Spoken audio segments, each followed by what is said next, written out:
भगवती वासुदेवाय।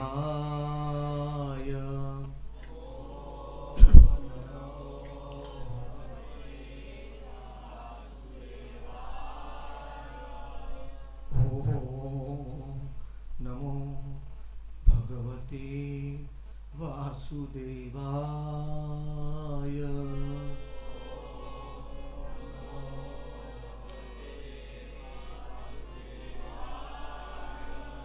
ओम नमो भगवते वासुदेवाय।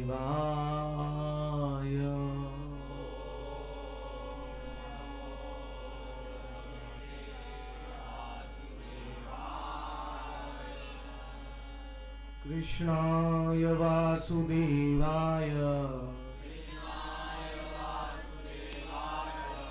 देवकी नंदनाय च नंदगोपकुमाराय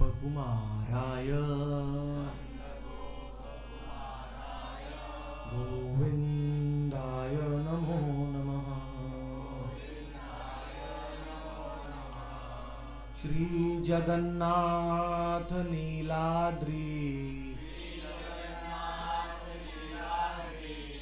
शिरो मुकुट रत्न हे दारु ब्रह्म घनश्याम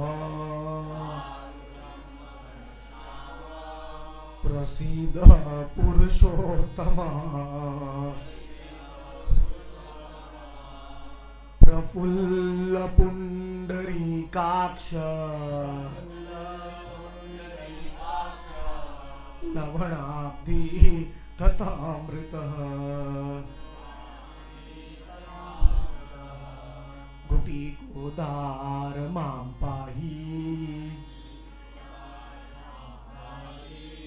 नाना भोग पुरंदरः निजाधर सुधादायिन् इंद्रद्युम्न प्रसादित सुभद्रा ललना व्याघ्र रामानुज नमोस्तुते। गुंडीचा रथ यात्रादि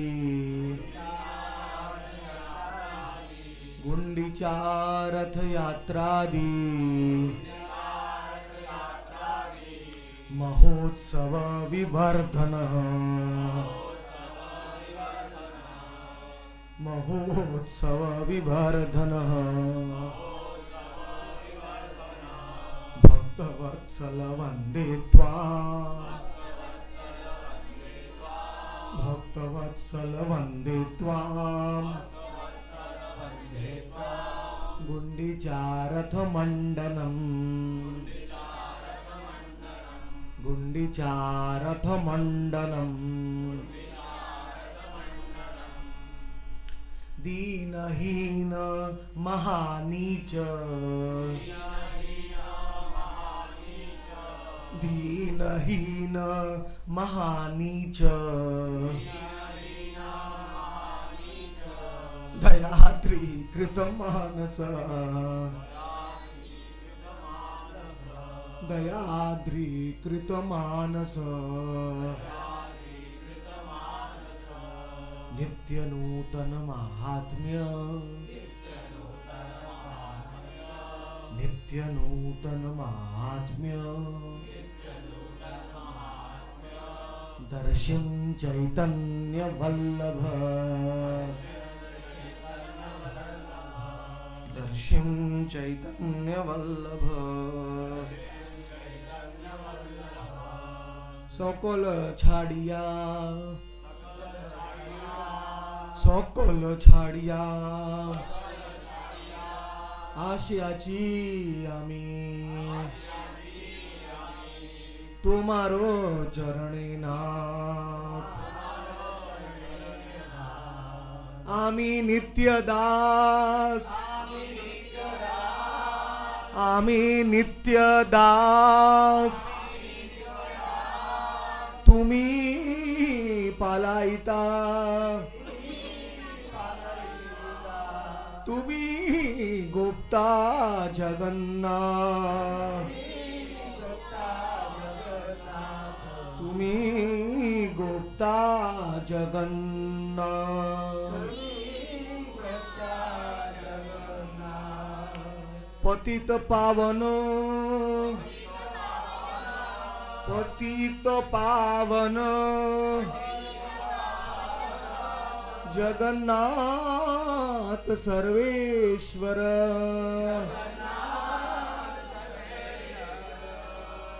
वृंदावनो चंद्र वृंदावन चंद्र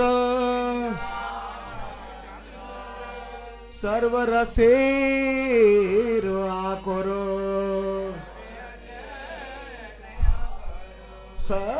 सर्वरसेर आकर जगन्नाथ स्वामी जगन्नाथ स्वामी नयन पथगामी नयन पथगामी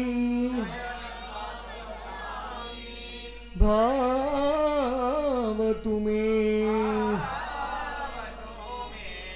भाव तुम्हें मणिमा मणिमा मणिमा मणिमा वाञ्छा कल्पतरुभ्यश्च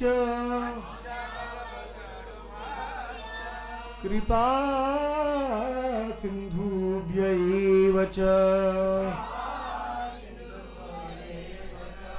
पतितानां पावनेभ्यो वैष्णवेभ्यो नमो नमः।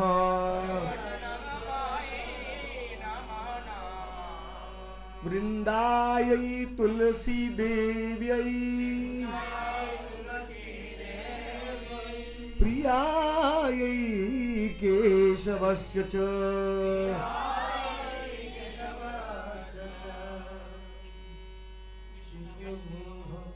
प्रदे देवी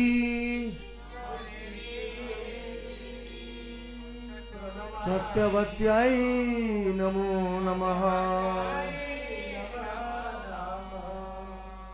सत्यवत्याय नमो नमः। ओम ज्ञानतिमिरन्धस्य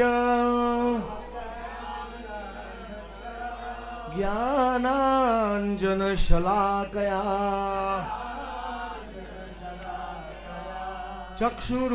चक्षुरुन्मीलितं येन तस्मै श्री गुरवे नमः।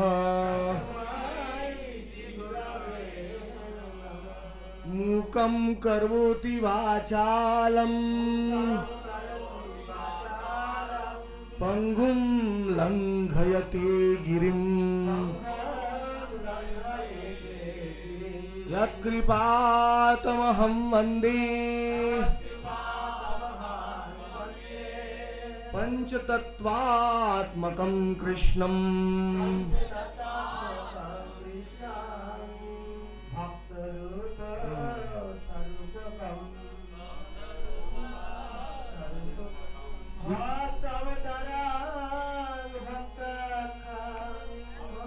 अवतारं भक्ताख्यं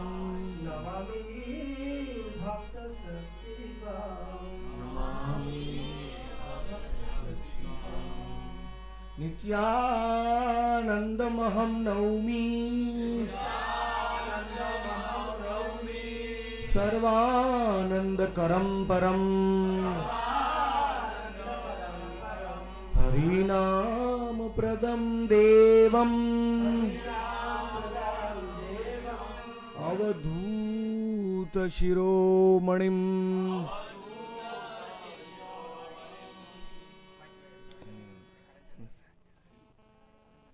वो स्पीकर लाओ ना मन में।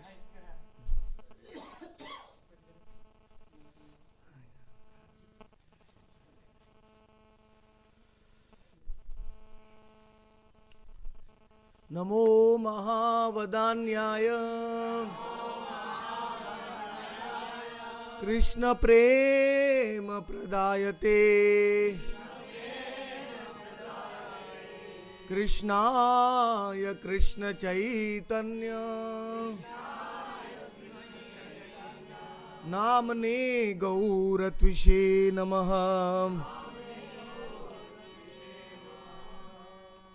तप्त कांचन गौरांगी राधे वृंदावनेश्वरी वृषभानुसुते देवी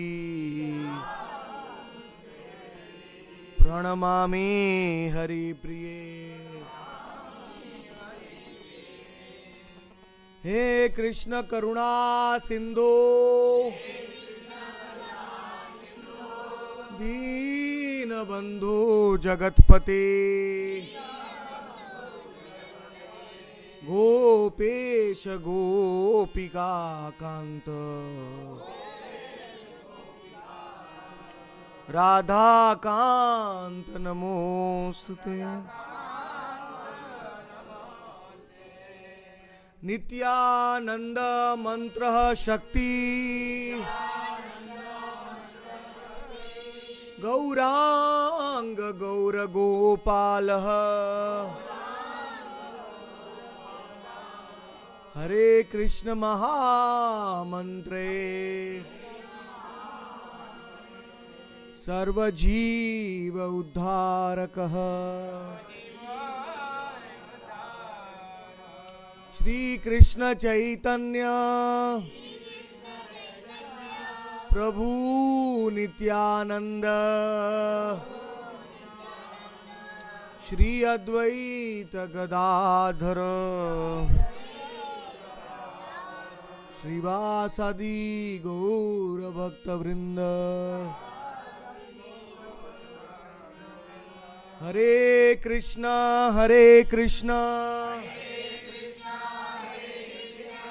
कृष्ण कृष्ण हरे हरे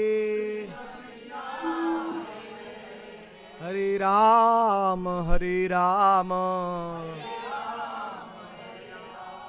राम राम हरे हरे।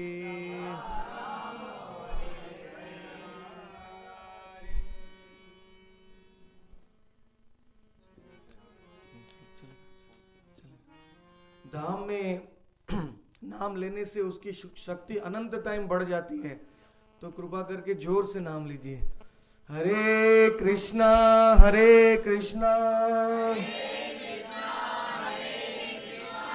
कृष्णा कृष्णा हरे हरे हरे राम राम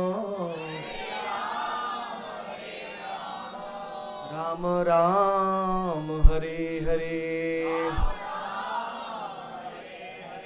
नित्यानंद।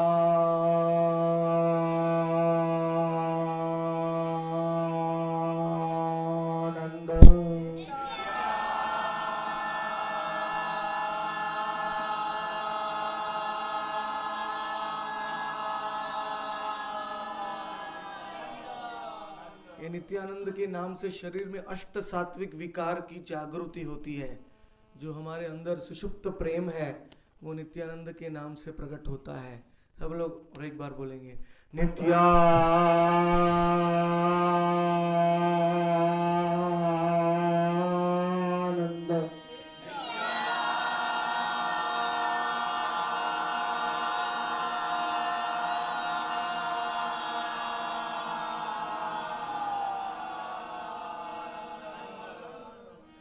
पहले प्रेम जागरूक होता है, फिर लीला में प्रवेश मिलता है। हम लीला में बिना प्रेम से नहीं जा सकते, और लीला में प्रवेश करने के लिए ये गौर गोपाल मंत्र है जो सब वेदों में बताया गया है, पुराणों में, भक्ति स्मृति शास्त्र में बताया गया है, 4 अक्षर का मंत्र, वो अभी हम लेंगे। ये लीला में प्रवेश देता है हमको। गौरांग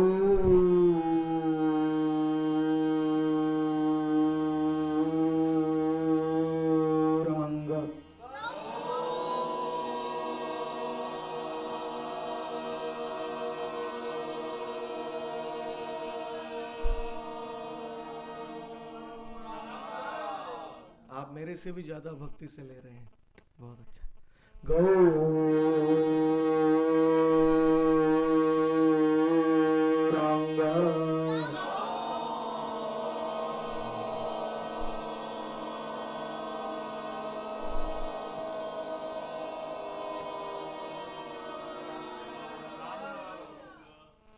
बोलो श्री जगन्नाथपुरी धाम की।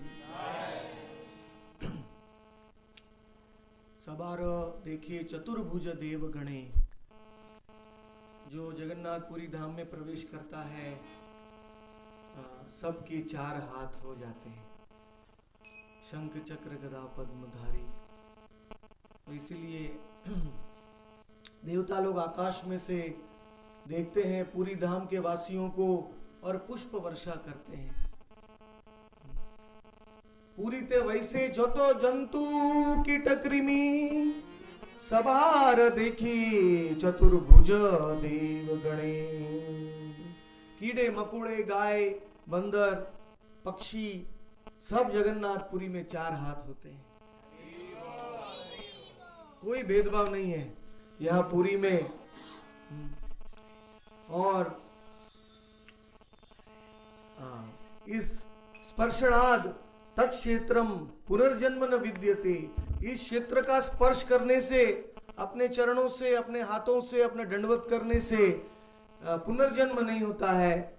एक बार वो प्रफुल्ल आंखों वाले जगन्नाथ का दर्शन करने से माँ का गर्भ कभी नहीं देखना पड़ता, क्योंकि जगन्नाथ ने बोला मेरा सुंदर स्वरूप देखेंगे तो फिर माँ के पेट में क्यों जाना,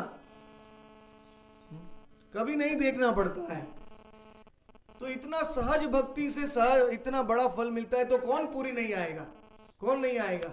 हाथ ऊपर कीजिए, आप तो आ गए हैं। भागवत में कहा है यस्त्र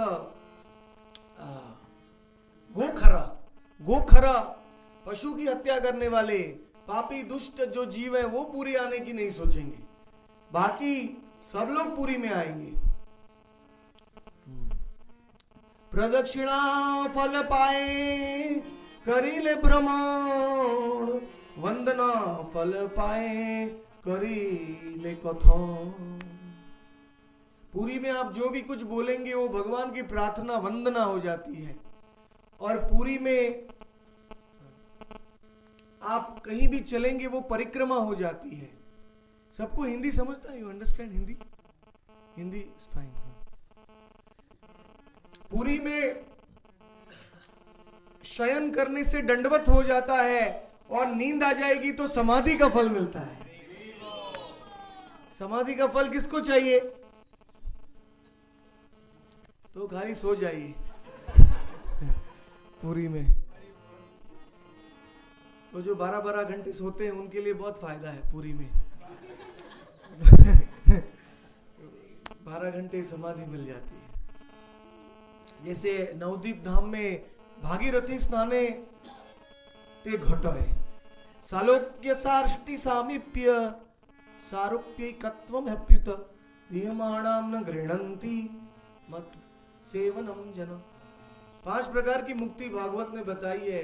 वो नवदीप धाम में केवल गंगा में स्नान करने से मिलती है, पूरी धाम में केवल सोने से मिलती है, और ब्रज धाम में केवल धूल का स्पर्श करने से, अपने शरीर पे ब्रज धूली को लगाने से मिलती है। अलग अलग धामों में महात्म्य। अयोध्या धाम से महंत पधारे, अयोध्या धाम में भी यही उपलब्ध है। सब धामों में सहजता से ये मुक्ति तो एक बाय प्रोडक्ट है। धाम में आने का असली फल मुक्ति नहीं है। मुक्ति परेशान भावो विरक्ति। मुक्ति जो है उसके बाद भक्ति चालू होती है। भगवत गीता में कहा ब्रह्मभूत प्रसन्नात्मा न शोचति न कांक्षति समः सर्वेषु भूतेषु मद्भक्तिम लभते पराम। मनमेश चालू नहीं हुआ, देखो। हरि बोल।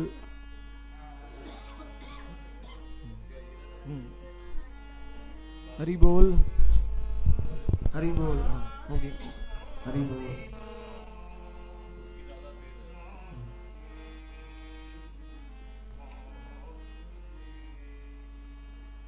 और जगन्नाथपुरी में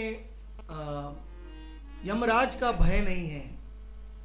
हमने पिछले जन्मों में इतना पाप किया है कि यमराज का चेहरा हमें बार बार देखा हुआ है। हम नरक में जाके आए हैं, हमारे लिंग शरीर में कई पाप भुगत के आए हैं, लेकिन एक बार जो पुरी में आता है वो यमराज के चंगुल से हमेशा के लिए छूट जाता है। पुरी ते यमदंड नहीं अधिकार, सबार भाल मंद अमी करह विचार।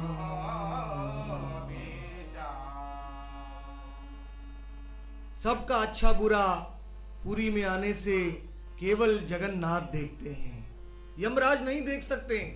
उसने अच्छा कर्म किया है, बुरा कर्म किया है, मुझे क्या दंड देना है, क्या पुण्य मिलना है, यमराज नहीं देखते हैं। जो पुरी के 80 माइल के क्षेत्र में आ जाता है उनको डायरेक्ट जगन्नाथ उसका अच्छा बुरा देखते हैं। वो बुरे का भी फल नहीं देते हैं और अच्छे का वरदान देते हैं। जगन्नाथ की दृष्टि कृपामय है।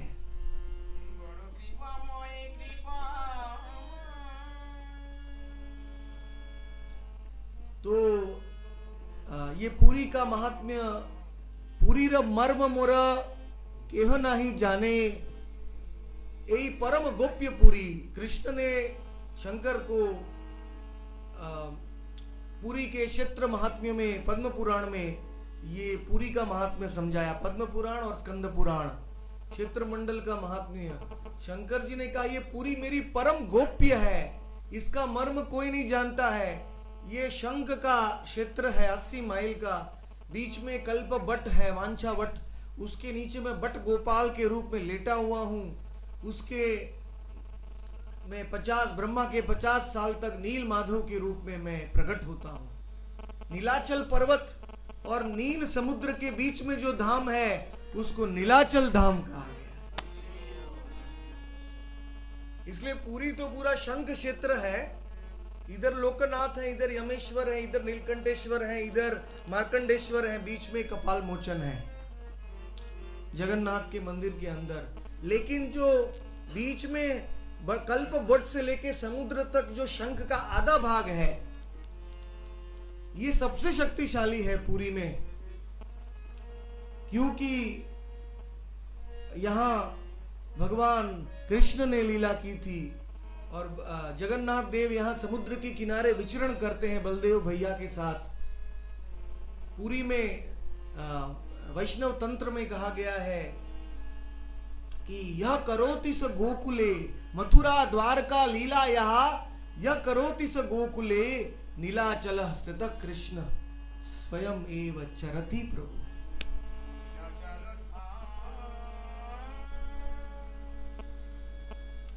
जो जो लीला मैंने मथुरा द्वारका आदि धामों में की है और गोकुल में की है, वही लीला मैं पुरी में गुप्त रूप में करता हूं। मैं हमेशा यहाँ विचरण करता हूं। बोलो जगन्नाथ देव की। इसलिए कई कई लोग पुरी को महावैकुंठ कहते हैं, क्योंकि लक्ष्मी जगन्नाथ की रसोई कर रही हैं। कोई कोई पुरी को श्वेत द्वीप कहते हैं। जगन्नाथ के आने से पहले पुरी का नाम था नरसिंह क्षेत्र। आज से 200 करोड़ साल पहले की बात है। स्वयंभू मनवंतर चल रहा था, अभी तो वैवस्वतु मनवंतर चल रहा है। तो पुरी का नाम था नरसिंह क्षेत्र। नरसिंह देव जब ब्रह्मा जी ने प्राण प्रतिष्ठा किया जगन्नाथ का, तो उग्र नरसिंह अग्नि में से प्रकट हुए। उनकी स्थापना गुंडीचा के पीछे की गया है। अभी उनका दर्शन कोई नहीं कर सकता है। शांत नरसिंह आ गए उनके आगे उनका दर्शन सब कर सकते हैं। तो जो नरसिंह क्षेत्र कहा गया है, पुरी को महावैकुंठ कहा गया है, श्वेत द्वीप कहा गया है, श्री क्षेत्र कहा गया है। पुरी का नाम श्री क्षेत्र इसीलिए है कि ये क्षेत्र में राधा रानी ने इसको प्रकट किया, लक्ष्मी ने प्रकट किया। श्री राधिका पर देवता सर्व लक्ष्मी मई कांता, सर्व कांता शिरोमणि। तो आप कहेंगे कि राधा ने वृंदावन को छोड़ के पुरी को क्यों प्रकट किया? पुरी को इसलिए प्रकट किया कि यहां जगन्नाथ को विप्रलंब रस मिल रहा है, विरह का रस। This is known as love in separation. संभोग का रस वृंदावन में मिलता है, मिलन, लेकिन जब विरह होता है तो प्रेम और बढ़ जाता है। ये पूरी है, ये विप्रलंब धाम है, विप्रलंब क्षेत्र।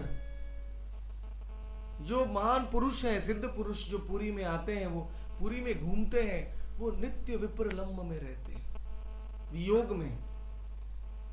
जगन्नाथ को ही खुद वियोग है, तो जगन्नाथ का भाव पूरे पुरी में फैल गया है। जगन्नाथ का वियोग, जगन्नाथ रो रहे हैं राधा के भाव में। राधा विरह विदुर कहा गया है। जगन्नाथ का दूसरा नाम पुराणों में राधा विरह विदुर। विदुर का अर्थ है दक्ष, एक्सपर्ट। राधा के विरह को अनुभव कर रहे हैं और राधा के वियोग में उनकी आंख खुल गई है। जब बलराम की मां रोहिणी व्रज लीला का वर्णन कर रही थी द्वारका में, उसको सुनते सुनते जगन्नाथ अपने सुधर्मा नाम की सभा से आए और वही व्रज को याद करते हाय राधे, हा राधे करके जमीन पे गिर गए।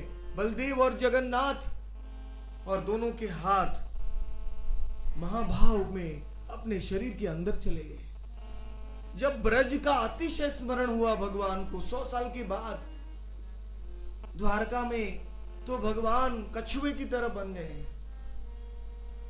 कुरमेर स्वरूप, कुरमेर आकार।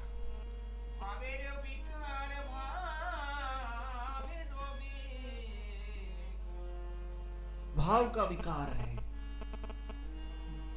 जब हमारे ऊपर आक्रमण होता है कछुए के ऊपर, तो कछुआ क्या करता है? अपना हाथ पैर अंदर ले लेता है। वैसे जब महाभाव कृष्ण को अनुभूति होती है तो कृष्ण संकुचित हो जाते हैं, कभी कभी लंबे भी हो जाते हैं। महाभाव के कई कई स्वरूप हैं। तो यही कूर्म स्वरूप। तो बाकी सब मंदिरों में जाएंगे, पृथ्वी के सब मंदिरों में आपको कृष्ण को देखने से भाव आएगा, लेकिन ये जगन्नाथ मंदिर में कृष्ण ही भाव में है। इसीलिए जगन्नाथ पात्र अपात्र विचारणम न कुरुते।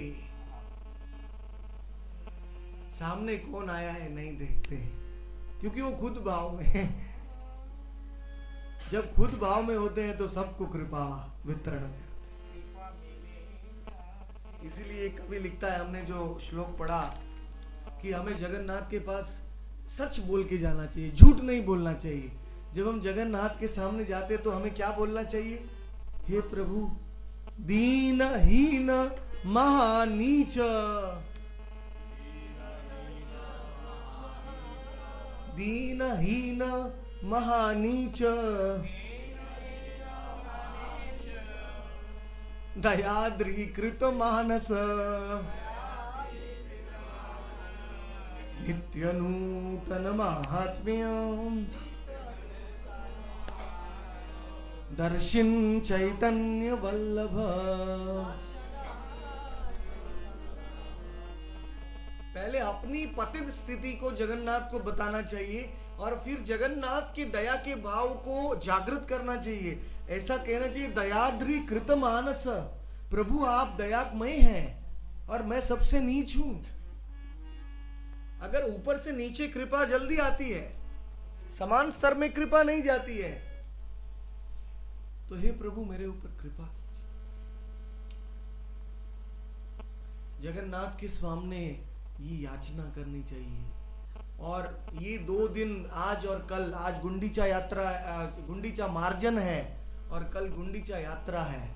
ये 2 दिन जगन्नाथ अपने सबसे दयालु भाव में रहते हैं, क्योंकि सब 12 प्रकार के उत्सव होते हैं पुरी में पूरे साल भर में, उसमें से गुंडीचा यात्रा सर्वश्रेष्ठ है, इसका मुकुटमणि है। गुंडीचा रथ यात्रा आदि उत्सव बताए गए हैं। महोत्सव विवर्धन, क्योंकि भगवान टोटल 356 दिन श्री मंदिर में रहते हैं। कुरुक्षेत्र है, द्वारका है, वैकुंठ है, ये श्री मंदिर के कई नाम हैं। लेकिन 9 दिन के लिए भगवान बाहर निकलते हैं। हम सोचते हैं हमारे घर में पूरे साल भर बंद रहेंगे, फिर बाहर निकलेंगे तो कितना आनंद होगा, विचार कर सकते हैं। तो इसलिए जगन्नाथ पूरे साल भर प्रतीक्षा करते हैं, आमी कबे जाबे वृंदावन, नीलाचलो चंद्र आमार, वृंदावन चंद्र आमार प्रभु जगन्नाथ। पूरे साल भर उनका नाम होता है नीलाचल चंद्र, लेकिन ये 9 दिन में उनका नाम होता है वृंदावन चंद्र। तो वो वृंदावन की ओर जाते। ये गुंडीचा कोई साधारण धाम मत मानिए आप। ये गुंडीचा मंदिर आज हम जाके इसको साफ करेंगे, इसका मार्जन करेंगे, खुद झाड़ू लगाएंगे। सबसे पहले जो मानसी गंगा होती है वृंदावन में, मानसी गंगा में से जल लाके गोपियां राधा कुंड श्याम कुंड को प्रकट किया, साफ किया था। उसी प्रकार इंद्रद्युम्न सरोवर है पुरी में, वही पुरी की मानसी गंगा है। जैसे राधा कुंड श्याम कुंड ब्रज में है, वो नरेंद्र सरोवर के रूप में प्रकट हुई, वैसे ही मानसी गंगा प्रकट हुई है। तो इंद्रद्युम्न सरोवर पूरे ब्रह्मांड का सबसे प्राचीन सरोवर है। 1.25 लाख गाय को इंद्रद्युम्न राजा ने दान दिया और वहां कठोर तपस्या किया, उनको जगन्नाथ के दर्शन करने थे। नील माधव जी ऑलरेडी अदृश्य हो चुके थे, और जब गायों के दूध से, गायों के गोमूत्र से ये इंद्रद्युम्न सरोवर बना है। बोलो इंद्रद्युम्न सरोवर की। इसका पवित्र जल से ही गुंडीचा का मार्जन होता है।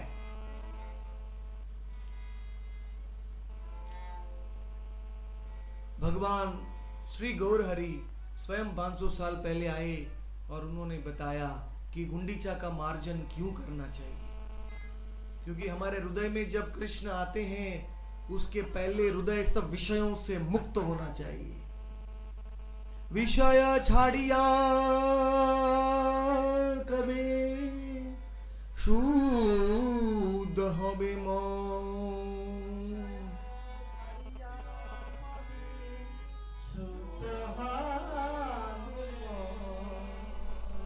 कबे हम हेरबो श्री वृंदावन।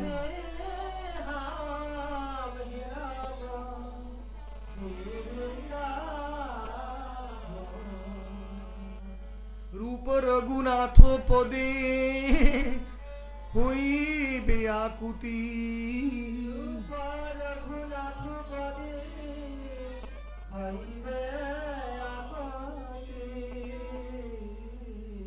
कबे हम बूझबो श्री युगल प्रीति।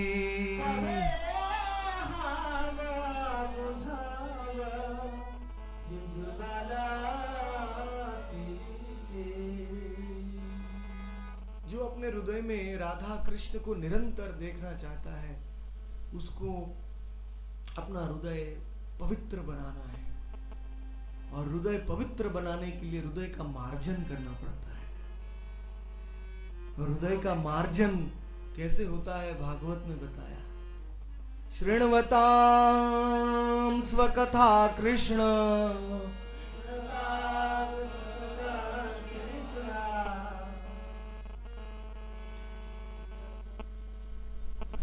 पुण्य श्रवण कीर्तन, पुण्य श्रवण कीर्तन, हृदयन्तस्तो हि अभद्राणि, हृदयन्तस्तो हि अभद्राणि, विधुनोति सुहृत्सताम्। भगवान कहते हैं जो मेरा श्रवण और कीर्तन मेरे शुद्ध भक्तों के मुखार विंद से कथा सुनता है, उसका हृदय का मार्जन मैं खुद करता हूं। भगवान हमारे हृदय में झाड़ू लेके हमारे हृदय का मार्जन करते हैं जब हम श्रवण करते हैं। कितना सरल मार्ग है, फक्त केवल श्रवण करना है। लेकिन आज तो खुद हमें झाड़ू लेना है। आज गुंडीचा का मार्जन है। तो ये भक्ति में क्या होता है कि कोई सेवा तुच्छ नहीं है, कोई सेवा बड़ी नहीं है। नवदा भक्ति की 9 प्रकार की सेवा है। श्रवणम कीर्तनम विष्णु, स्मरणम पाद सेवनम, अर्चनम वंदनम दास्यम, सख्यम आत्मनिवेदनम। तो मंदिर का मार्जन जो है वो अपनी हाथों की सफलता है। अम्बरीश महाराज ने भी स्वयं राजा होते हुए भी मंदिर का मार्जन किया था। भागवत में करौ हरेर मंदिर मार्जनादिषु श्रुतिम चाकरा चुत्त सत्कथोदय। पैरों से मंदिर में जाना चाहिए। आज हम पैरों से चल के गुंडीचा जाएंगे, नरेंद्र जाएंगे, फिर अपने हाथों से मार्जन करेंगे, भगवान की कथा सुनेंगे, कानों से नाक से भगवान की अर्पण की हुई तुलसी का सुगंध सूंघेंगे, जीवा से भगवान का प्रसाद लेंगे, अपने अंग से हम स्पर्श करेंगे पूरी की भूमि को या वैष्णवों के चरणों को। हर एक शरीर के अंगों को सेवा में लगाना चाहिए।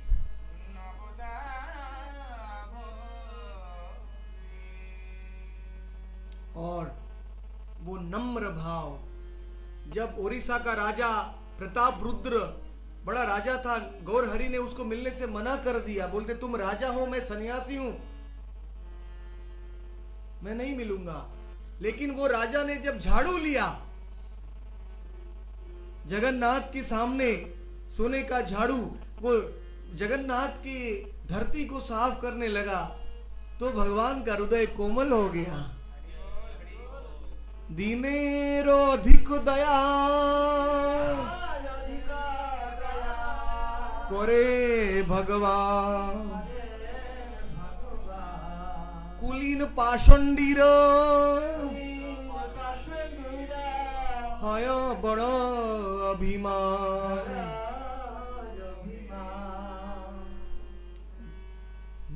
जो दीन है उसके ऊपर दया होती है।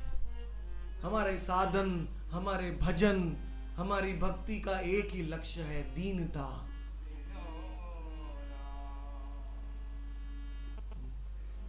तृणादपि सुनीचेन तरुरिव सहिष्णुना अमानिन मानति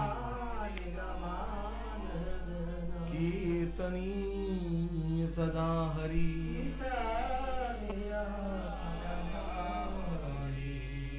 अगर अभिमान होगा तो हमारे भजन में विघ्न आएगा, रुक जाएगा।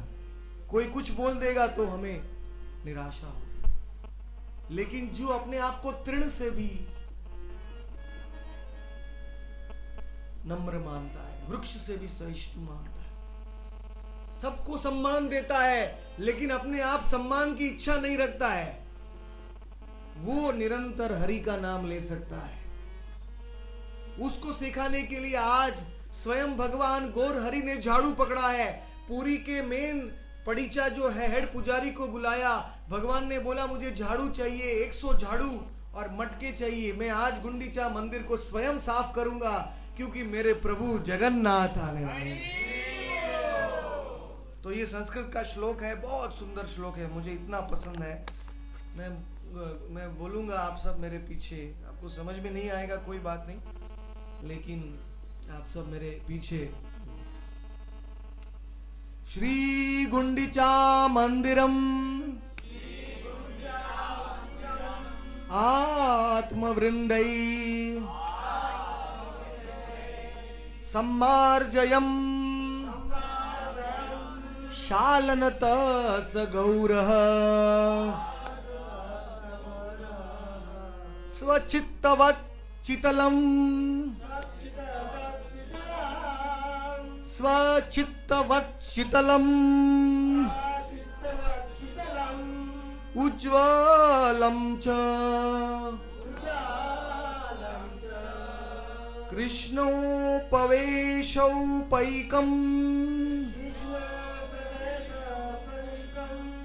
चकार।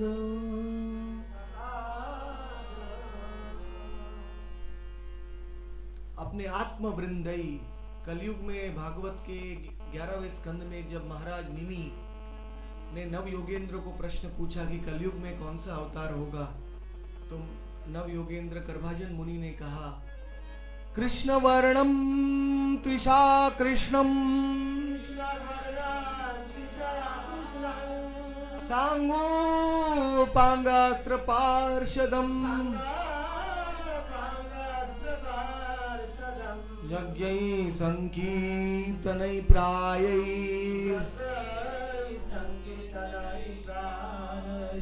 यजन्ति हि सुमेधसाम्।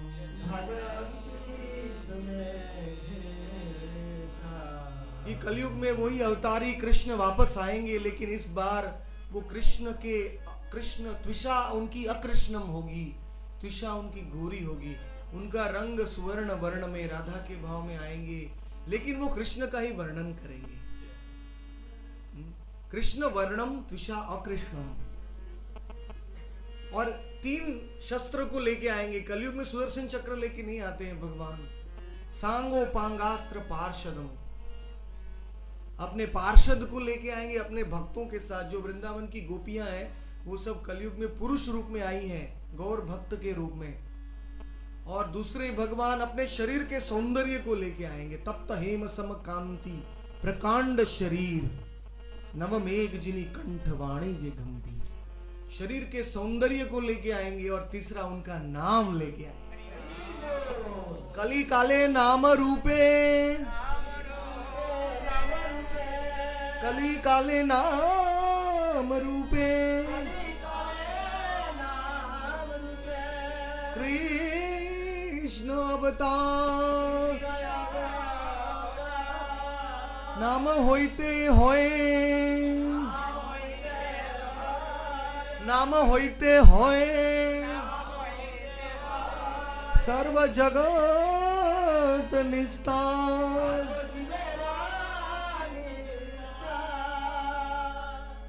नाम से पूरे जीव जगत का निस्तार होगा। तो नाम को कैसे लेना है वो सिखाने के लिए वो नाम के साथ आए। नाम संगे स्वयं अवतरी और उनके पार्षद, उनके सौंदर्य और उनका नाम। तो जब आज गुंडीचा के दिन में भगवान ने गुंडीचा मंदिर में प्रवेश किया अपने आत्मवृंदई अपने पार्षदों को लेके, तब भगवान ने क्या किया, गुंडीचा मंदिर को सम्मार्जयम शालनतः स गौर। गुंडीचा मंदिर में पहले बड़ा कचरा उठाया। पहले मंदिर, गुंडीचा मंदिर बहुत विशाल है। ये गुंडीचा को सुंदराचल कहते हैं। सुंदराचल मतलब पूरा वृंदावन इस गुंडीचा के अंदर है, पूरा 12 वन। यहाँ इस श्री मंदिर को नीलाचल कहते हैं, गुंडीचा को सुंदराचल कहते हैं। यहाँ ऐश्वर्य है, वहां माधुर्य है। यहाँ लक्ष्मी रसोई करती है, वहां राधा रानी रसोई करती है। लेकिन राधा रानी का भोग कृष्ण को केवल 7 दिन तक मिलता है, बहुत दुर्लभ है पुरी में। इसीलिए पुरी में कृष्ण को वियोग होता है। तो जब वो गोप कुमार आया था, बृहद भागवतामृत में कथा है, तो गोप कुमार ने जगन्नाथ के सामने बहुत प्रार्थना की, हे प्रभु मुझे वृंदावन देखना है पुरी में। मैं जानता हूं कि पुरी के अंदर गुप्त वृंदावन है, बड़े सिद्ध पुरुष ही देख सकते हैं। तो जगन्नाथ बार बार प्रार्थना करने के बाद जगन्नाथ ने कृपा दृष्टि किया और ये पूरा पूरी धाम ब्रज बन गया। ये समुद्र है, जमुना बन गई। जो समुद्र का जल नीला है, बिल्कुल ब्लू रंग। और जो नीलाचल पर्वत है वो गिरिराज बन गया। और जो गुंडीचा है वो ब्रज धाम बन गया। जगन्नाथ वल्लभ के बगीचे हैं, वो द्वादश वन बन गए। तो ये दृष्टि हमें जगन्नाथ की कृपा से मिल सकती है। और ये दृष्टि महाप्रभु की थी। वो सोच रहे थे कि वृंदावन को मैं मार्जन करूंगा। जैसे राधिका रानी कृष्ण को रथ पे बैठ के खींच के कुरुक्षेत्र में 100 साल के बाद उनका मिलन हुआ, तो राधा रानी ने कृष्ण को रथ में बिठा के वृंदावन लाया है, अपने मानसिक रूप में रथ बनाया है। वही लीला गौरहरि कर रहे हैं रथ यात्रा में, क्योंकि वो राधा के भाव में आए हैं। और उन्होंने सबसे पहले तो गुंडीचा का मार्जन किया है। आज का लीला कल रथ यात्रा जितना ही महत्व का है, क्योंकि अगर मार्जन नहीं होगा तो भगवान कैसे आएंगे? गंदी जगह में भगवान आ सकते हैं? नहीं आ सकते। तो इसीलिए शालनतः स गौर, भगवान ने ऐसा नहीं कि खाली जाके ऐसा झाड़ू लगा के आ गया, नहीं। पहले बड़ा बड़ा कचरा उठाया गुंडीचा में। जो हमारे हृदय में बड़ा बड़ा कचरा कौन सा है? काम, क्रोध, लोभ, मोह, मद और मात्सर्य। सबसे बड़ा है मात्सर्य, क्योंकि सबको कृष्ण की सेवा में लगा सकते हैं, लेकिन मात्सर्य को नहीं लगा सकते। हाँ? कामात गोप्याद, भागवत में कहा है गोप्याद काम। काम, गोपियों ने काम को कृष्ण की सेवा में लगाया। क्रोध को किसने लगाया? हनुमान ने, अर्जुन ने युद्ध किया कृष्ण के लिए। लोभ को कृष्ण की सेवा में किसने लगाया?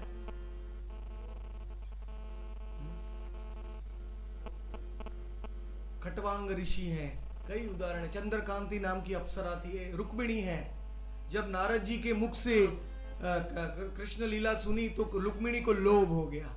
तत्रार्पि लौल्यम अपि मौल्यम एकलम जन्म कोटि सुकृति। एक ही मूल्य है कृष्ण को खरीदने के लिए, लोभ होना चाहिए। आप संसार में पैसा कैसे कमा सकते हैं? अगर लोभ नहीं होगा तो कमा सकते हैं? नहीं, मेहनत करना पड़ता है तब मिलता है। तो कृष्ण भी लोभ से मिलते हैं, जिसको लौल्यम है। लौल्यम अपि मौल्यम एकलम, एक ही मूल्य है। खटवांग ने सुना मेरी मृत्यु 5 मिनट में आ रही है, इतना लोभ हो गया, वो वृंदावन में आके इतना जोर से नाम लेने लगा, भगवान को प्राप्त हो गया। लोभ चाहिए। चंद्रकांति एक दिन आई और वृंदावन में पूरी रात नाची, नृत्य किया कृष्ण के चित्र के सामने। एक रात में उसको कृष्ण प्राप्त हो गए। जिसको लोभ होता है वो तुरंत ही कृष्ण को प्राप्त कर सकता है। काम, क्रोध, लोभ, मोह। मोह से कौन प्राप्त किया कृष्ण को? हाँ, चक्रवर्ती है, कुब्जा है। कुब्जा ने कृष्ण को देखा तो मोह हो गया। कुब्जा ने कृष्ण को बोला, मेरे घर कब आएंगे आप? तो लेकिन कृष्ण का स्पर्श हुआ तो कुब्जा मोह से। काम, क्रोध, लोभ, मोह, मद से भी कृष्ण को प्राप्त कर सकते हैं, आसक्ति होके। एक चोर था, वो भागवत कथा में आके बैठ गया और वो भागवत कथाकार कृष्ण के शरीर के ऊपर के सोने का वर्णन कर रहे हैं। तो चोर को मद हो गया। चोर बोलता है, मैं कृष्ण को अगर मिलूंगा तो सारा सोना ले लूंगा, मैं करोड़पति बन जाऊंगा। हाँ, गोवर्धन डाकू उसका नाम था। तो बहुत ध्यान से हरि कथा सुनने लगा। बोलते कृष्ण का क्या नाम? श्याम सुंदर, नंद नंदन, गोपाल। क्योंकि नाम याद रहना चाहिए, नहीं तो चोरी कैसे करेगा? उनका एड्रेस क्या है? एड्रेस बोलते हैं वो वन में रहते हैं। कौन सा वन? वृंदावन, गोवर्धन। बहुत ध्यान से सब याद रखे। और उस मद के कारण वो कथा भी ध्यान से सुन रहा था। तो इसलिए उसका भगवान का स्मरण हो गया। ये न केन प्रकारेण मन कृष्ण निवेश, किसी भी प्रकार से। लेकिन मात्सर्य ऐसी चीज है, ईर्ष्या। ईर्ष्या से सर्वनाश हो जाता है। गोलोक धाम में, वैकुंठ धाम में, अयोध्या धाम में, द्वारका धाम में ईर्ष्या का कोई स्थान नहीं है। जिसको ईर्ष्या है वो वैकुंठ में प्रवेश ही नहीं कर सकता। हमें ईर्ष्या है कृष्ण से, इसलिए हम इस संसार में आए। गीता में कहा है, इच्छा द्वेष समुत्थेन द्वंद्व मोहेन भारत। द्वेष, हमें द्वेष हो गया और हमने इच्छा की हम कृष्ण से अलग आनंद भोग करेंगे, इसीलिए भौतिक जगत बनाया है भगवान। तो द्वेष को तो हम, द्वेष कैसे मुक्त होता है? द्वेष से हम कैसे मुक्त हो सकते हैं? सेवा करके। द्वेष और सेवा दोनों 180 डिग्रीज है। मतलब आपको किसी से द्वेष हो रहा है तो आप उसके जाके कपड़े धोइए, उसकी सेवा कीजिए, तो आपका द्वेष कम हो जाएगा। वैसे कृष्ण के प्रति द्वेष है तो कृष्ण की सेवा करो। और आज का दिन यही सेवा के लिए है। आज का दिन झाड़ू उठाओ और गुंडीचा का सफाई करो। तो आप कितने भी बड़े हो, मान सम्मान हो आपका मुंबई दिल्ली, और उसमें लोग आपको बहुत सम्मान देते हो, लेकिन आप झाड़ू पकड़ोगे हाथ में तो आपको नम्रता आएगी। आप जानोगे कि मैं कृष्ण का सेवक हूं।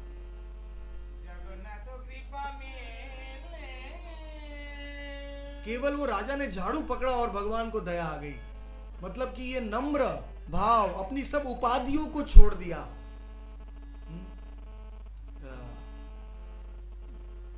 न यति न ब्रह्म न वान प्रस्त न हम वारणी न गृहस्थो, मैं कुछ नहीं हूं, मैं ब्राह्मण क्षत्रिय वैश्य शूद्र, मैं ब्रह्मचारी सन्यास गृह वानप्रस्थ भद्रस्तो यतिर्वा किंतु प्रोद्यन निखिल परमानंद पूर्णामृताब्धेर गोपी भरतूर पद कमलयोर दास दासानुदास। ये मेरी असली उपाधि है। मैं गोपियों के भरतू, कृष्ण के दास दासों का दास हूँ। मैं न तो ब्राह्मण हूँ, न तो क्षत्रिय हूँ, मैं न तो ब्रह्मचारी हूँ, न तो सन्यासी हूँ।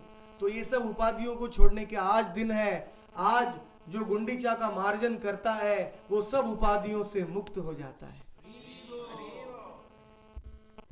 और वो कृष्ण का दास बनता है। पहले बड़ा बड़ा कचरा निकाला भगवान ने और सब भक्तों को बोला जो सबसे ज्यादा कचरा निकालेगा उसको मैं जगन्नाथ का मालपुआ दूंगा, जगन्नाथ का मिठाई दूंगा।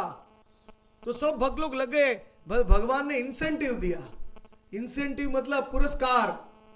देखिए भगवान सबको सेवा में कैसे लगाते हैं, दक्ष, इसीलिए तो भगवान है। लेकिन सब लोगों ने कचरा इकट्ठा किया, सब भक्तों ने, और भगवान ने अकेले अपने दोनों हाथों से जितना कचरा इकट्ठा किया तो भगवान का इतना पहाड़ बन गया था, सब भक्तों का छोटा छोटा पहाड़ था। तो भगवान गौरहरि ने अपने उदाहरण से सिखाया।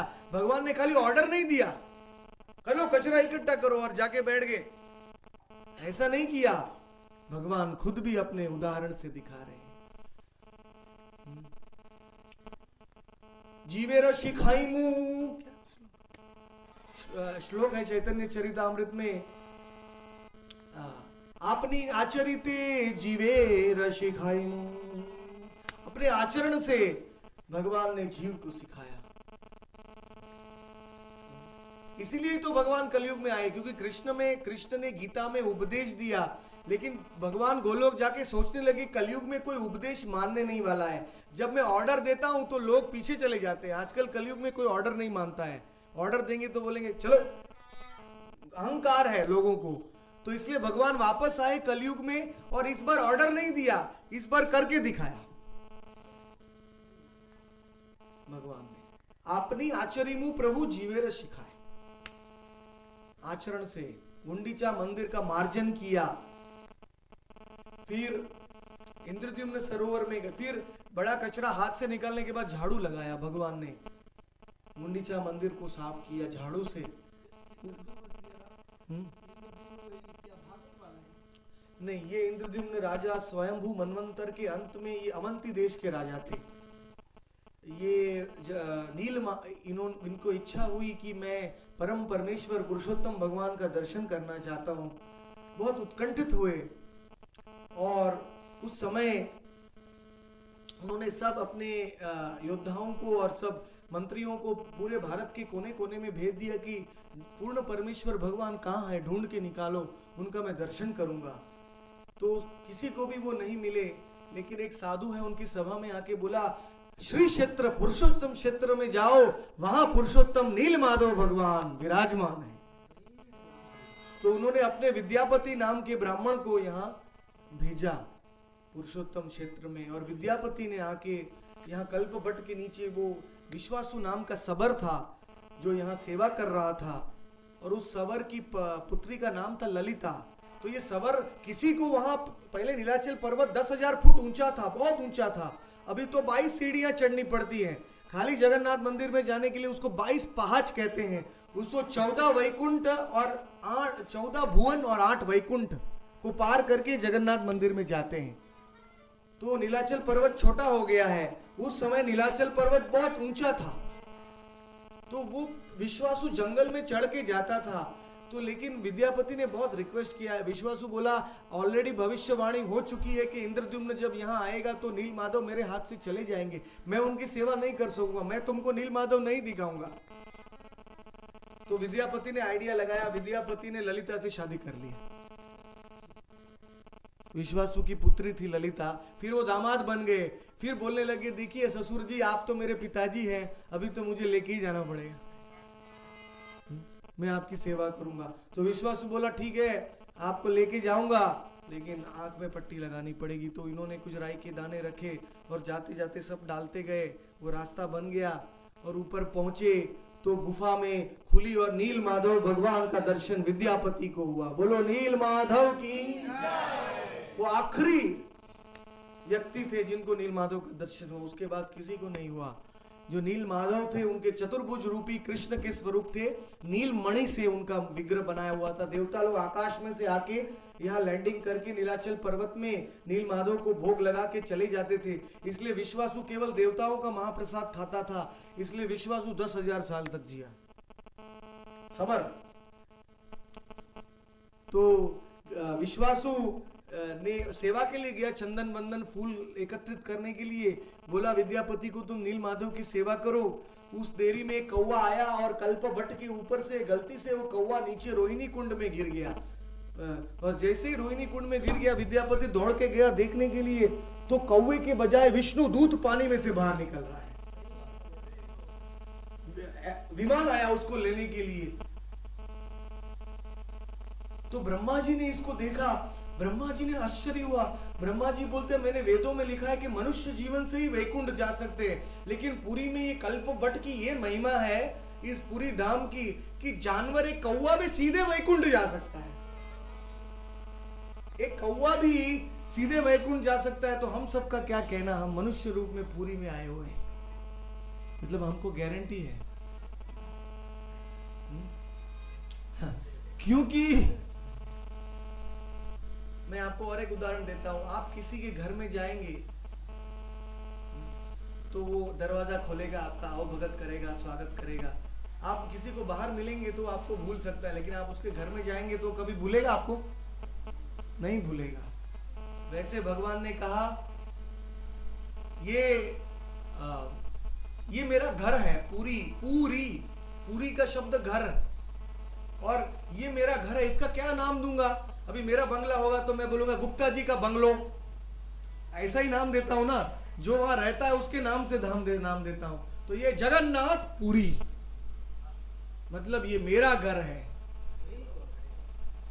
और मेरा घर कितना बड़ा है? 80 माइल का है, 10 योजन इसका विस्तार है, शंख के आकार का। पूरी जो कल्पवट से लेके 5 माइल सब दिशाओं में आप जाइए तो ये पूरी का शंख है। लगभग 5 माइल का रेडियस है।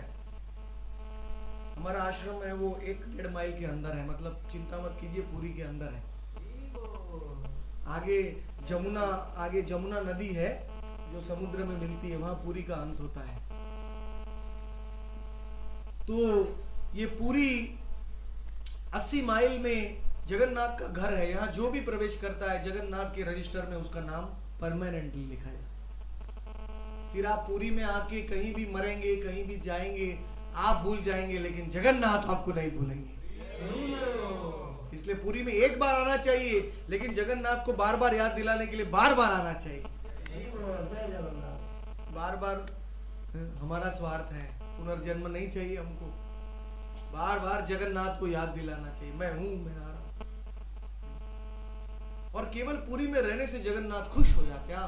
पुरी में आप सांस लेंगे, पुरी में बैठेंगे, जगन्नाथ सब जगह पे है पुरी में। सिद्ध पुरुष उनको देख सकते हैं। एक स्वरूप दास बाबा जी थे, यहाँ सातासन में रहते थे। उनको अंधे थे, उनको समुद्र में स्नान करना था। डेली उनको जगन्नाथ सुबह आके उनका हाथ पकड़ के स्नान कराते थे। भक्ति विनोद ठाकुर ने खुद अपनी आंखों से देखा है। बोले बाबा जी को एक लड़का आता था, सुंदर नवयुवान, उनके हाथ पकड़ के समुद्र में स्नान कराता था।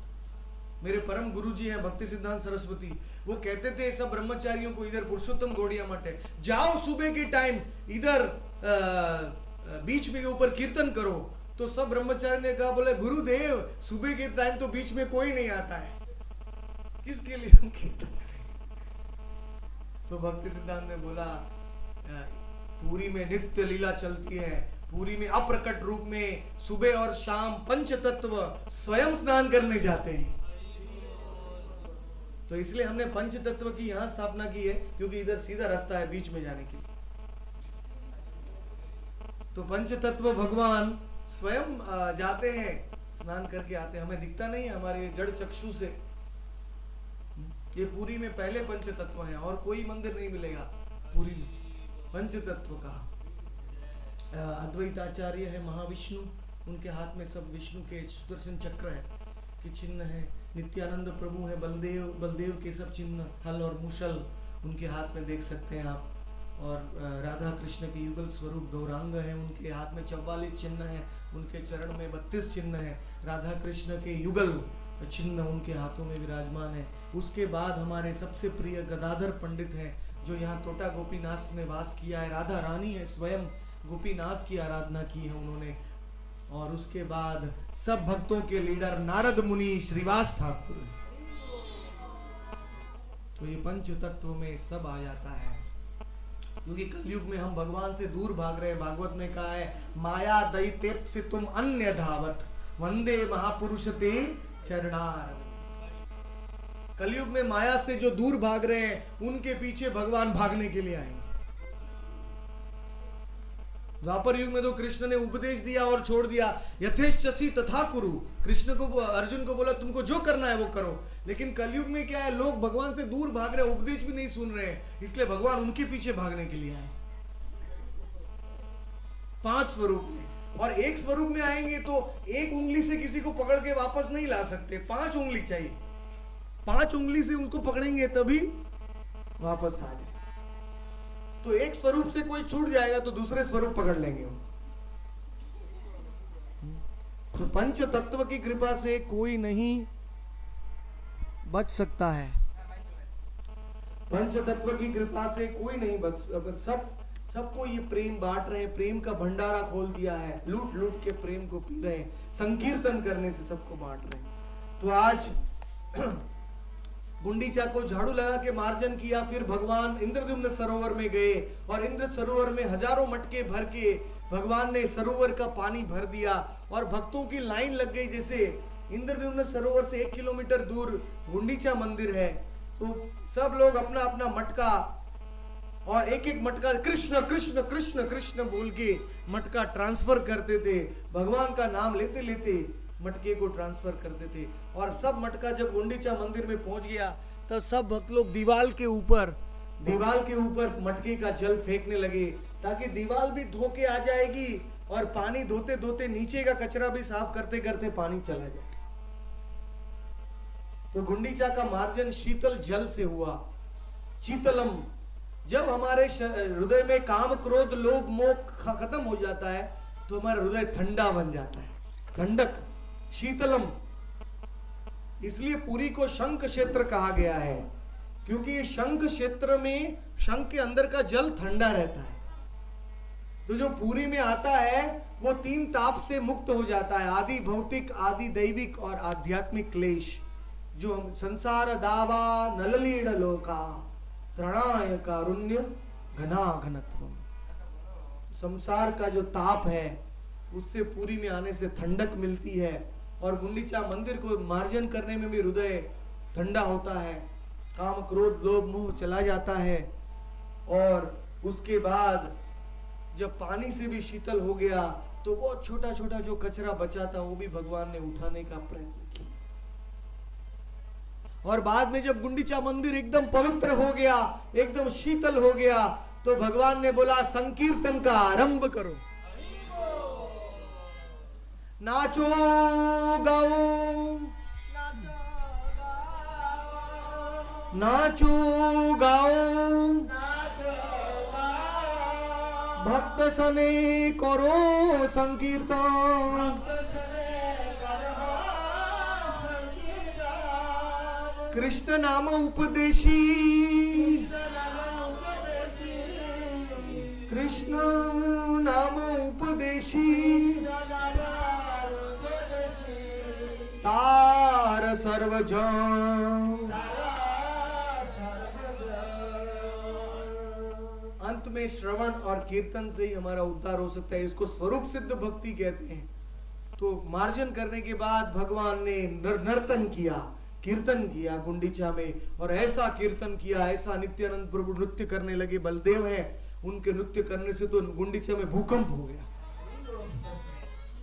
पूरी जमीन हिलने लगी, और सब देवी देवता भी आकाश में आ गए गुंडीचा मंदिर का नृत्य देखने के लिए। और अंत में अद्वैत आचार्य का पुत्र गोपाल आया, और गोपाल नृत्य करते करते बेहोश हो गया। जब वो बेहोश हो गया, वो लीला में प्रवेश कर गया, तो अद्वैत आचार्य ने आके बोला, उठो बेटा उठो। गोपाल नरसिंह का मंत्र पढ़ा, लेकिन वो उठ नहीं रहा। अंत में महाप्रभु की ओर देखा, गौरांग महाप्रभु ने आके उसके छाती पे हाथ रखा। जब भगवान का स्पर्श हुआ तो वो उठ गया। बोलो जय जय श्री राधे।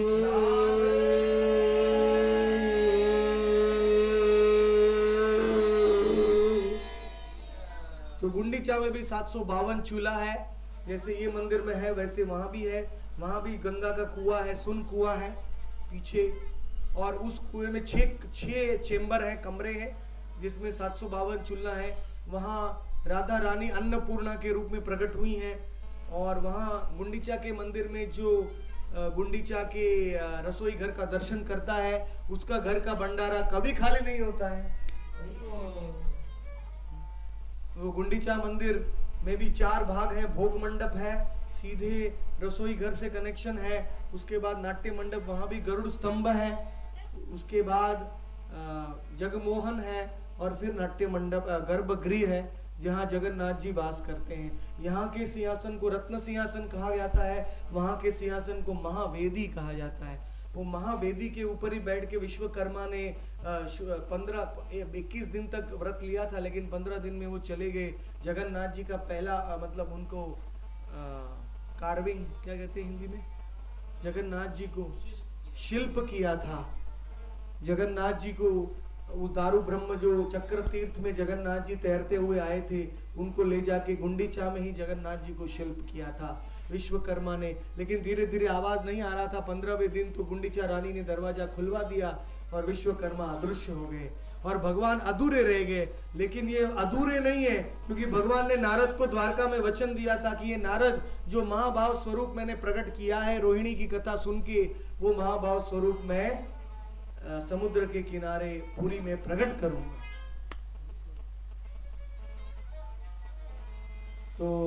तो पहली जो रथ यात्रा आज से 200 करोड़ साल पहले हुई थी, वो रथ यात्रा उल्टी हुई थी, मतलब गुंडीचा से मंदिर में आई थी। अभी की रथ यात्रा ऐसे जाती है। तो रिटर्न यात्रा को बाहुड़ा यात्रा कहते हैं। बाहुड़ा मतलब जो पहली रथ यात्रा है वो उल्टी हुई थी। भगवान गुंडीचा से यहाँ आए थे, और उसको महावेदी कहते हैं। वहाँ भी 1 करोड़ शालिग्राम शिला है वहाँ के सिंहासन के अंदर। और वहाँ की जो पहाड़ी है उसको गोती पहाड़ी कहते हैं। ये दधी पहाड़ी और गोती पहाड़ी, जब भगवान यहाँ से उतरते हैं तो उनको ऐसे झुला झुला के लेके जाते हैं। आप देखेंगे कल रथ यात्रा में यशोदा का याद कराते। वहाँ भी जब भगवान रथ से उतरेंगे वहाँ तो उनको और भी झुलाएंगे, क्योंकि वो तो वृंदावन में प्रवेश कर रहे हैं, तो उनको और भी झुला झुलाते लेके जाएंगे। गोती पहाड़ी, उसको पहाड़ी कहते हैं, पांडु विजय कहते हैं उसको, पांडु विजय। तो उसको करा के वहाँ गुंडीचा में प्रवेश करेंगे और भगवान को पूरे ब्रज के द्वादश वन में 7 दिन तक भगवान वहां ब्रज की लीला करेंगे, घूम घूम के अपने सखाओं के साथ, अपने सखियों के साथ, अपने माता पिता के साथ पूरी ब्रज की लीला होगी। इसलिए 9 दिन 7 दिन तक भगवान गौर हरि प्रतिदिन वहां दिन रात नृत्य करते थे कीर्तन में। और हीरा पंचमी के दिन वहां स्पेशल दर्शन होगा। लक्ष्मी भी जाती है तो लक्ष्मी का रथ तोड़ देते हैं वहां। एक दिन लक्ष्मी जाती है, लक्ष्मी को बोलते हैं अरे 356 दिन तेरे पास रहते तो भी तुमको संतुष्टि नहीं है, तो भी तू आती है चेक करने के लिए जगन्नाथ को। तो उसका रथ तोड़ देते हैं, पहिया तोड़ के लक्ष्मी को वापस भेज देते हैं। तो बाद में जब रथ यात्रा के बाद में जब जगन्नाथ को लेके आते हैं तो लक्ष्मी दरवाजा बंद कर देती है गुस्से से। वो भी बहुत बड़ी लीला होती है यहाँ। ये एकादशी के दिन जब बावड़ा होती है तो फिर जगन्नाथ के सेवक रसगुल्ला खिलाते हैं लक्ष्मी के सेवकों को, थोड़ा खुश करते हैं, फिर लक्ष्मी दरवाजा खोलती है। लेकिन भगवान को गुंडीचा चाहिए, गुंडीचा यही वृंदावन है। इसलिए हमारे गौड़िया वैष्णव जो है वो भगवान का रथ गुंडीचा में खींचते हैं, रिटर्न में नहीं खींचते हैं, क्योंकि हम तो वृंदावन में ही कृष्ण को रखेंगे, हम द्वारका में क्यों लाएंगे, हम कुरुक्षेत्र में क्यों लाएंगे। हमारे कृष्ण तो वृंदावन में है, तब तक राधा रानी खुश है। विशेष करके जो मंजरियां हैं, राधा रानी की 12 साल की जो गोपियां हैं, सखियों का 15 साल की होती है, जो मंजरियां हैं वो राधा कृष्ण मिलोने आमी सुख मानी,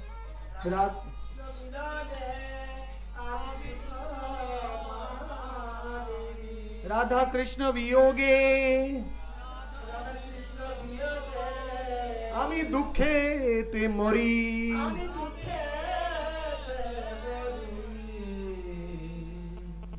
तो बहुत दुख होता है मंजरियों को जब तो वो एक ही चेष्टा करती है कृष्ण को गुंडीचा में लाने के लिए। तो ये जो रथ है वो खींचना कोई साधारण सेवा नहीं है, वो गोपियों ने खींचा है, राधा रानी ने खींचा है, मंजरियों ने खींचा है, सखियों ने खींचा है कृष्ण को। लेकिन हम भी जगन्नाथ, हमें इसलिए पूरे जो बड़दंडा है उसको सजाया जाता है वृंदावन के रूप में। और जगन्नाथ रथ के ऊपर बैठ के भी आजू बाजू देखते, जगन्नाथ वल्लभ में ब्रज का भोग दिया जाता है उनको। अर्धसानी देवी आती है, मौसीमा मंदिर में जगन्नाथ को पोड़पेट खिलाया जाता है। इस प्रकार से ही जगन्नाथ को वृंदावन की तैयारी कराते कराते ही ये रथ आगे बढ़ता है। तो मेरी सबकी विनंती है, आप गुंडीचा का बहुत प्रेम से मार्जन कीजिए। आप ऐसा मत सोचिए कि दूसरे भक्त भी झाड़ू लगा रहे हैं, मैं झाड़ू नहीं लगाऊंगा तो क्या होगा। दूसरे भक्त झाड़ू से साफ कर रहे हैं तो उनके प्रयास से साफ हो जाएगा, मैं नहीं लगाऊंगा तो भी कुछ नहीं, साफ ऐसे भी होने वाला है। ऐसा मत सोचिए। अरे साफ करना हमारी जरूरत है, भगवान को क्या जरूरत है। आप साफ नहीं करेंगे तो करोड़ों देवी देवता लैंडिंग करते हैं इधर। ये बीच का क्या नाम है, स्वर्ग द्वार, वैकुंठ द्वार। यहां से सब देवी देवता अपने विमानों में आके समुद्र में स्नान करके गुंडीचा को मार्जन करने जाते हैं, कल रथ को खींचने जाएंगे। एक दिन में पुरी में आज आपको 50,000 लोग, 1 लाख लोग दिखेंगे, कल आपको 25 लाख लोग दिखेंगे। एक दिन में कैसे बढ़ गए इतने सब लोग। सब देवी देवता उड़िया लोगों का कपड़ा पहन लेते हैं। मतलब कि पहले के युगों में देवी देवता अपने ही शरीर में आते थे, लेकिन अभी कलयुग के लोग बहुत पापी हो गए, इसलिए उनको दर्शन, देवी देवताओं का दर्शन करने के लायक नहीं है। इसलिए देवी देवता मनुष्य का वेश धारण कर लेते हैं और जगन्नाथ जी की सेवा में आते हैं। और विभीषण है वो हीरा पंचमी के दिन, जब, क्योंकि गुंडीचा में भगवान का दर्शन करना, वो ये मंदिर में दर्शन करने से 100 टाइम ज्यादा फल मिलता है, क्योंकि वो वृंदावन है। तो विभीषण अभी आएगा 3-4 दिन के बाद, समुद्र से निकलता है, वो लंका में से आता है, समुद्र में से निकलता है, इतना बड़ा है वो त्रेता युग का विभीषण। विभीषण का कुंडल भी एक पंडे के पास है, विभीषण को भी नहीं छोड़ा उन्होंने। विभीषण गया दर्शन करने के लिए, दक्षिणा दक्षिणा, लाठी ले, लकड़ी ले, मारेंगे कैसे, हो तो इतना ऊंचा है। तो विभीषण जी ने अपना कुंडल भी निकाल कर, तो छोड़ो मुझे, परेशान मत करो, ले लो। एक बार तो विभीषण आए और विभीषण गंभीरा में गए गौरांग महाप्रभु से मिलने के लिए, क्योंकि वो कलयुग के अवतार हैं। तो उनके पीछे पीछे एक गरीब चल रहा था। बोलते विभीषण के पूरे शरीर में सोना है, हीरे मोती त्रेता युग के वस्त्र हैं, इतने चमक रहे हैं। तो वो गंभीरा में प्रवेश किया। जब गौरांग महाप्रभु को दंडवत किया तो भगवान ने बोला, विभीषण मेरा एक विनंती है। बोले प्रभु बोलिए, मैं आपके दर्शन के लिए आया हूं। तुम्हारे पीछे जो गरीब आ रहा है ना, उसको थोड़ा दौलत दे। भगवान कितने दयालु हैं गंभीरा में। तो विभीषण ने उसको अमीर बना दिया। तो ऐसे ही ये पुरी में सब भगवान के सब भक्तों का आगमन होता है रथ यात्रा में। बड़ा ही शुभ अवसर है और हमें ये ध्यान करते हुए आज गुंडीचा का मार्जन करके कल रथ को खींचने के लिए हम योग्य बनते हैं और रथ में भगवान को देखने के लिए हम योग्य बनते हैं। बहुत बहुत धन्यवाद।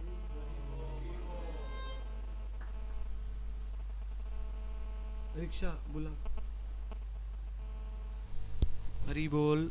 ये माइक पे नहीं चल रहा है। माइक चल।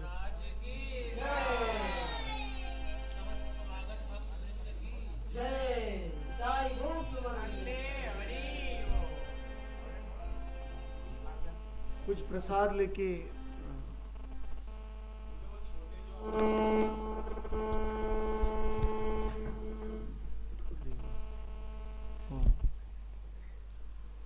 हीरा भाई आवे नहीं।